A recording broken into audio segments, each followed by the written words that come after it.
కేంద్ర మంత్రి అమిత్ షాకు గోషామహల్ ఎమ్మెల్యే రాజాసింగ్ లేఖ రాశారు. పునరావృతమవుతున్న హత్య బెదిరింపులు, స్థానిక పరిపాలన వైఫల్యం, తుది విజ్ఞప్తి అంటూ రాసిన లేఖలో ఆయన కీలక వ్యాఖ్యలు చేశారు.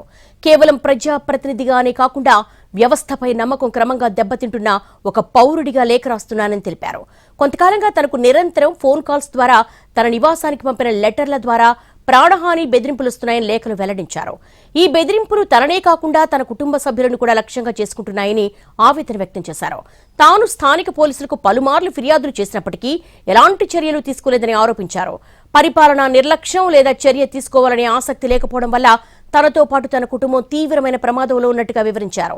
ఈ అంశంపై ఇది తన చివరి లేఖని, ఇకపై భద్రత కోసం వేడుకోరని లేఖలు వెల్లడించారు.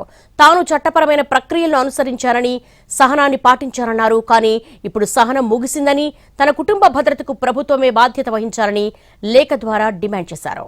ఈ బెదిరింపుల మూలాన్ని వెంటనే ఉన్నత స్థాయి నిర్దిష్ట గడువు లోపల దర్యాప్తు చేయాలని, ఈ కుట్రకు పాల్పడిన వ్యక్తులు, గుంపులను త్వరగా గుర్తించి అరెస్టు చేసి కఠిన శిక్షలు విధించాలని లేఖలో కేంద్రాన్ని డిమాండ్ చేశారు. ఇంతకు ముందు కూడా తాను పలు లేఖలు పంపినట్టుగా తెలిపారు. తన మొబైల్ నంబర్కు బెదిరింపు కాల్స్, తన కార్యాలయానికి బెదిరింపు లేఖలు అందాయని, ఈ విషయాన్ని ఎప్పటికప్పుడు అమిత్ షాతో పాటు ఆయన కార్యాలయానికి తెలియజేసినట్టుగా లేఖలో వివరించారు. కానీ ప్రతిసారి కేవలం రిసీవ్ అయినట్టు ఒక అంగీకార లేఖ మాత్రమే వచ్చింది తప్ప ఎలాంటి ఫాలోఅప్ చర్యలు లేవని వాపోయారు. ఈ వ్యక్తుల కారణంగా తన కుటుంబ సభ్యులకి ఏదైనా హాని జరిగితే మళ్లీ పోలీసులను ఆశ్రయించారన్నారు రాజాసింగ్. తాను స్వయంగా ఆయుధం తీసుకుని బాధ్యులను ఎదుర్కొంటారని, ఆ తర్వాత ఏం జరిగినా ఫిర్యాదులను పట్టించుకొని వారిని బాధ్యతగా భావిస్తారని తెలిపారు.